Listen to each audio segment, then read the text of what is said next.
반갑습니다. 허명 목사입니다. 구약 성경 호세아서에는 이스라엘 백성들에게 하나님의 뜻을 전하라는 말씀이 있습니다. 지금은 너희가 주를 찾을 때이다. 묵은 땅을 갈아엎어라. 나 주가 너희에게 가서 정의를 빛처럼 내려주겠다. 하나님은 예레미야 선지를 통해서도 묵은 땅을 갈아엎으라고 하셨습니다. 가시덤불 속에 씨를 뿌리지 말아라. 묵은 땅을 갈아엎고서 씨를 뿌려라. 하나님께서 왜 백성들에게 이 말씀을 전하라고 하셨겠습니까? 하나님의 특별한 사랑을 받은 백성들이 지금은 묵은 땅처럼 변해 있다는 것입니다. 전에는 좋은 땅, 소출을 많이 내는 좋은 밭과 같았는데 지금은 아무것도 거둘 수 없는 묵은 땅처럼 변했기에 회개를 촉구하는 말씀입니다.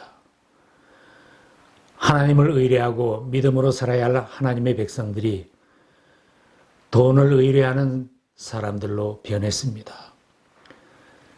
정치인들은 군대의 힘을 의뢰하고 외국 군대의 힘을 의뢰하는 나라로 바뀌어졌기 때문입니다. 하나님의 백성들이 은혜를 받지 못할수록 점점 더 하나님과 멀어지고 타락한 길을 가게 되었습니다.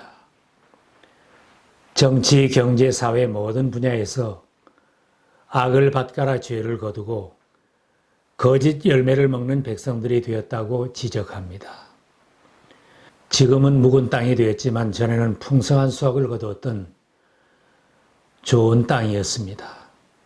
해마다 풍성한 수확을 가져온 땅이었는데 지금은 잡초만 무성하게 버려진 땅처럼 되었습니다.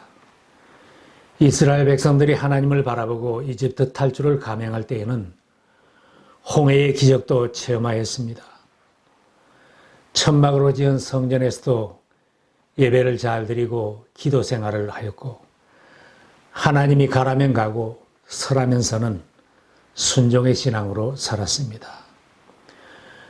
바위에서 나오는 생수를 마시며 은혜를 많이 받았던 사람들인데 잘 살게 되었다고 가나안 땅에 정착했다고 하나님을 멀리하고 세상에 동화되어 금방 묵은 땅처럼 변한 것입니다. 하나님은 호세아를 통해서 책망하시고 예레미야를 통해서도 회개를 재촉하고 있습니다. 유다인과 예루살렘 주민들아, 너희는 스스로 마음 가죽을 베고 나 여호와께 속하라.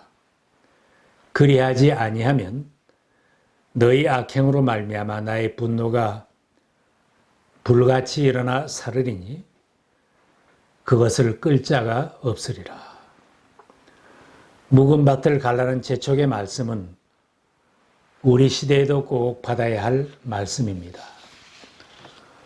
오늘날의 묵은 밭은 교회 밖에 있는 것이 아니라 교회 안에 있는 우리들의 밭입니다. 우리들이 사는 환경이 많이 변한 만큼 신앙과 교회의 모습도 많이 변하여 묵은 밭처럼 되었습니다. 교회는 차가운 모습으로 변했고 세상과는 많은 타협을 하면서 생산하지 못하는 땅처럼 변하고 있습니다. 성도들은 죽어가는 사람들이 보여도 외면하며 구경꾼처럼 방관자들이 되었습니다. 묵은 땅에는 가시와 엉겅퀴만 자라고 곡식이 자랄 수 없는 땅인데 왜 이처럼 묵은 땅이 되었겠습니까? 예수님의 말씀처럼 세상의 염려와 재물의 욕이 말씀을 막아서 가시덤불이 자라서 열매를 맺지 못하는 땅으로 변한 것입니다. 또 가시덤불 속에 뿌린 씨는 이런 사람이다. 그는 말씀을 듣기는 하지만 세상의 염려와 재물의 유혹이 말씀을 막아 열매를 맺지 못한다. 몇 년 동안 어려운 시절에 질병의 염려, 비즈니스의 염려, 경제적인 어려움, 온갖 염려를 다하느라 염려와 유혹이 말씀을 가로막아서 심령이 마른 땅처럼 변했습니다. 예레미야는 가시덤불 속에 씨를 뿌리지 말라고 했습니다. 길가처럼 굳어있고 가시덤불 우거진 묵은 땅은 갈아엎고서 씨를 뿌려야 수확을 할 수 있습니다. 묵은 땅 그대로는 씨를 뿌려야 헛수고만 하게 됩니다. 지난날에 맺었던 열매만 생각하고 오늘 밭을 갈지 않는다면 곧 묵은 땅으로 변할 것입니다. 해마다 제때에 밭을 갈아야 하는데 지난날에 열심히 봉사했던 실적이 밭을 갈지 못하게 하여 지금은 아무것도 하지 않은 사람이 되어 묵은 밭처럼 변해버리기도 합니다. 내가 받은 중요한 직분 때문에 해마다 밭을 갈지 않아서 묵은 밭을 만들기도 합니다. 직분이 교만하게 하고 게으르게 하여 밭을 갈지 못하게 하여 묵은 밭처럼 변하게 한다면 불행한 일입니다. 내가 직분을 받고 섬기면서 열매가 있는가를 돌아보며 경성해야 합니다. 육신의 정욕, 안목의 정욕, 이생의 자랑 때문에 마음밭을 묵혀두는 사람도 있습니다. 재물의 유혹과 육신의 욕심만 따라 살다가 받은 은혜 다 잊어버리고 묵은 밭을 만들기도 합니다. 벌어먹고 사는 것이 힘들고 자녀들 키우기가 힘들다고 교회 출석을 안 하고 한 주일, 두 주일 빠지다 보면 1년, 2년, 10년이 잠깐 동안에 지나가고 오래 묵은 밭으로 변하게 됩니다. 교회의 부정적인 모습을 보고 냉담해지고 점점 더 게을러져서 예배를 드리지 못하고 내 밭을 묵은 밭으로 만드는 사람도 많습니다. 사람 바라보고 마귀 시험하는 것만 바라보다가 묵은 밭이 되는 것입니다. 구약 성경 잠언에는 게으른 사람이 묵은 밭을 만든다고 했습니다. 게으른 사람의 밭과 지각이 없는 사람의 포도원을 내가 지나가면서 보았더니 거기에는 가시덤불이 널려있고 엉겅퀴가 지면을 덮었으며 돌담이 무너져 있었다.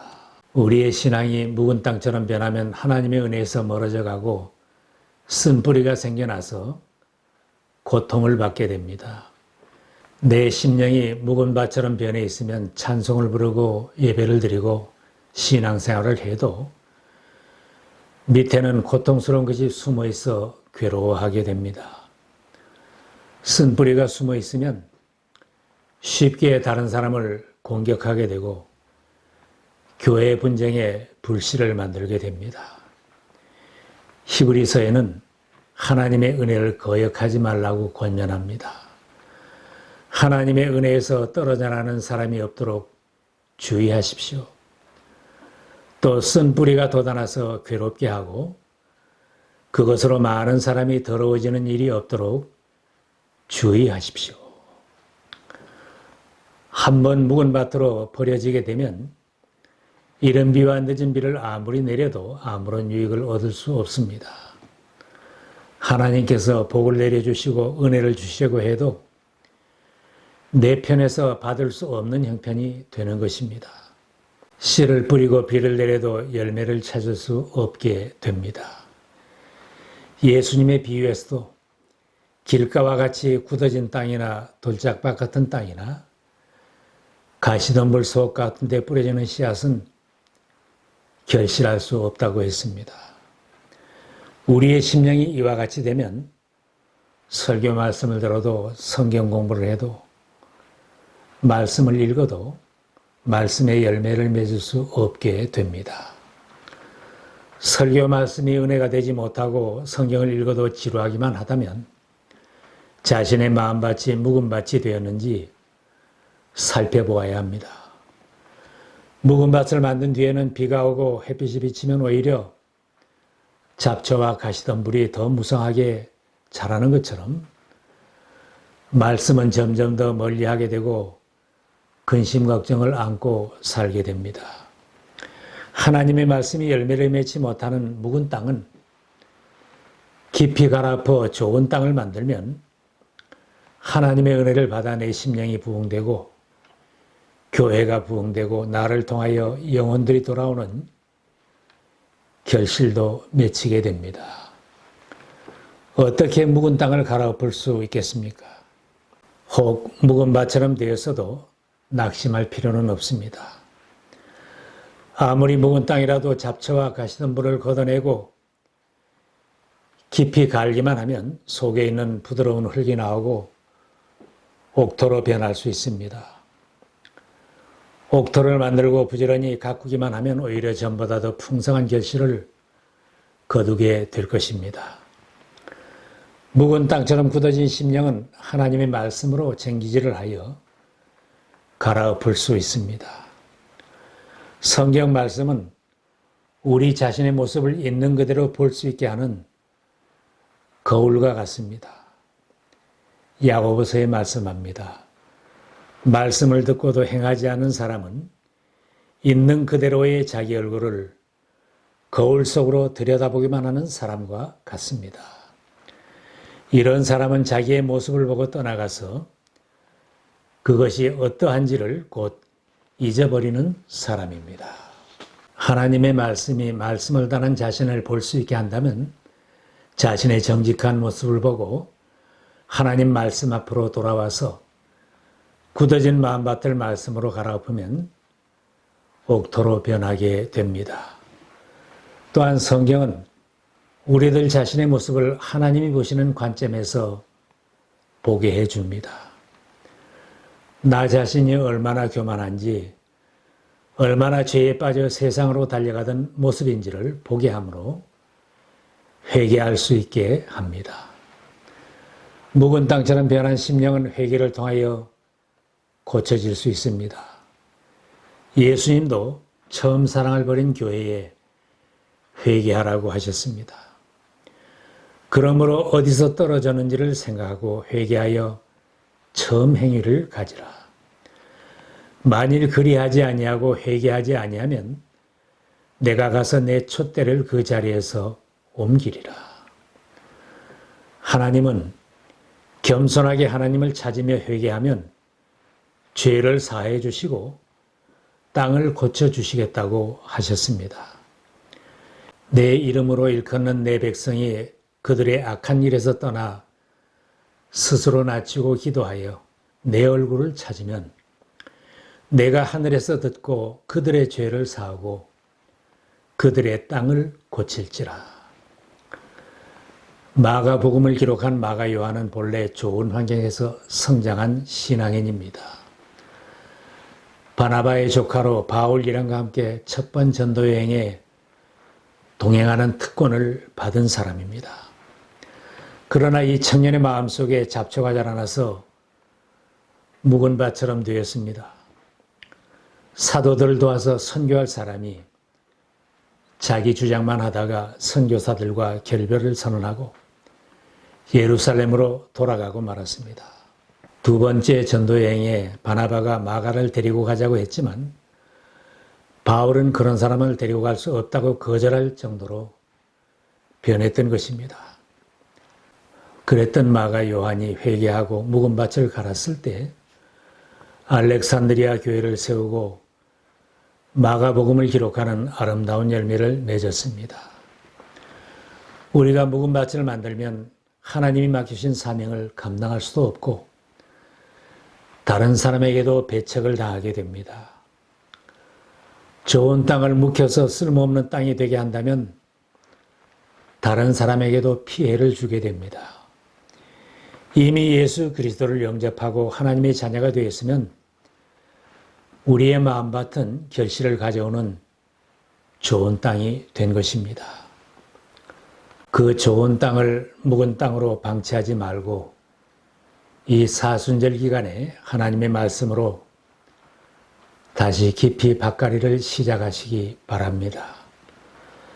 우리의 굳어진 마음 가죽을 베고 깨어진 마음밭을 만들면 우리 모두의 심령에 하나님께서 비같이 내리는 은혜를 내리실 줄 믿습니다.